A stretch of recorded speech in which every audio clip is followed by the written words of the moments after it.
रवि, एक जर्नलिस्ट, भूत प्रेत की कहानियों को झूठ मानता था, लेकिन जब उसने राजस्थान की कालेश्वर हवेली के रहस्य को उजागर करने की ठानी, तो उसे पता चला कि वहां आत्माएं वास करती हैं।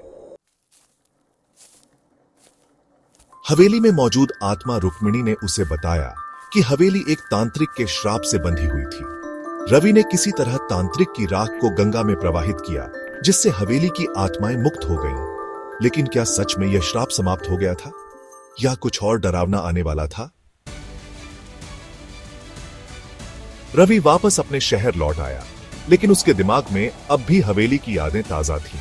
वह समझ नहीं पा रहा था कि जो कुछ उसने देखा और महसूस किया वह सच था या महज उसका भ्रम। लेकिन कुछ अजीब हो रहा था।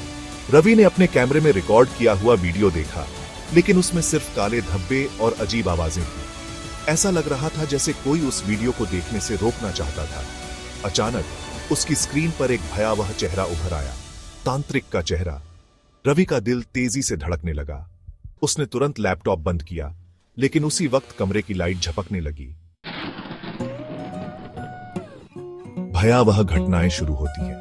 रवि को लगा कि वह सिर्फ थका हुआ है और उसे आराम करना चाहिए, लेकिन उस रात जब वह सो रहा था तो उसे महसूस हुआ कि कोई उसके कमरे में है। धीरे धीरे उसे बिस्तर के पास किसी के भारी कदमों की आहट सुनाई दी। वह घबराकर उठा, लेकिन वहां कोई नहीं था। तभी खिड़की पर अचानक खून से सने पंजों के निशान दिखाई दिए। रवि डर के मारे कांप उठा। उसे समझ आ गया था कि श्राप अभी भी पूरी तरह खत्म नहीं हुआ था। अगली रात जब रवि अकेला बैठा हुआ था तो उसे वही जानी पहचानी आवाज सुनाई दी, रुक्मिणी की आवाज। रवि, तुमने सिर्फ राख को प्रवाहित किया है, लेकिन तांत्रिक की आत्मा अभी भी मुक्त नहीं हुई। वह तुम्हारा पीछा कर रहा है। कालेश्वर हवेली का अभिशाप अभी खत्म नहीं हुआ। रवि को झटका लगा। तो अब मैं क्या करूं? रुक्मिणी की आत्मा धीरे धीरे सामने आई। उसकी आंखों में दर्द था। उसने कहा, अगर तुम उसे रोकना चाहते हो तो तुम्हें वापस हवेली जाना होगा और तांत्रिक के मंत्रों से बंधे रहस्यमयी शिलालेख को नष्ट करना होगा। रवि के रोंगटे खड़े हो गए। क्या वह दोबारा उस हवेली में जा पाएगा? डर को पीछे छोड़ते हुए रवि ने अपनी टीम को इकट्ठा किया और एक बार फिर कालेश्वर हवेली की ओर निकल पड़ा। लेकिन इस बार हवेली पहले से भी ज्यादा भयानक लग रही थी। जैसे ही उन्होंने अंदर कदम रखा, हवेली में हल्की हल्की गूंजने वाली आवाजें सुनाई देने लगी। रवि और उसकी टीम टॉर्च जलाकर अंदर बढ़ने लगे। तभी अचानक हवेली का दरवाजा जोर से बंद हो गया। हर कोई डर के मारे चिल्लाने लगा। तभी दीवारों पर उभरे हुए अजीबोगरीब संस्कृत में लिखे मंत्र चमकने लगे। ये वही शिलालेख थे जिनका जिक्र रुक्मिणी ने किया था।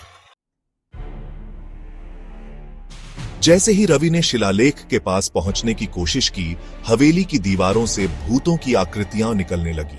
उनकी आंखें लाल थीं, उनके मुंह से डरावनी आवाजें आ रही थीं और वे सभी रवि और उसकी टीम की ओर बढ़ने लगे। टीम के कुछ सदस्य डर के मारे भागने लगे, लेकिन हवेली की ताकत ने उन्हें पकड़ लिया। तभी रवि को रुक्मिणी की आत्मा दिखाई दी। उसने चिल्लाकर कहा, जल्दी करो, उस शिलालेख को तोड़ दो। रवि ने हिम्मत जुटाई और पास रखे एक पत्थर से शिलालेख पर वार करने लगा। जैसे ही शिलालेख टूटा, हवेली में जोरदार धमाका हुआ। तांत्रिक की आत्मा जोर जोर से चिल्लाने लगी। हवेली हिलने लगी और दरवाजे खिड़कियां टूटने लगे।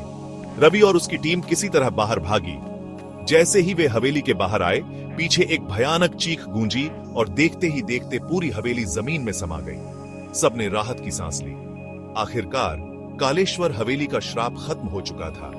लेकिन जब रवि अपने कैमरे की रिकॉर्डिंग चेक कर रहा था तो उसमें आखिरी फ्रेम में किसी का चेहरा दिखाई दिया। तांत्रिक अभी भी जिंदा था। क्या तांत्रिक की आत्मा अभी भी कहीं मौजूद है? क्या श्राप सच में खत्म हुआ, या फिर यह सिर्फ एक नई शुरुआत थी?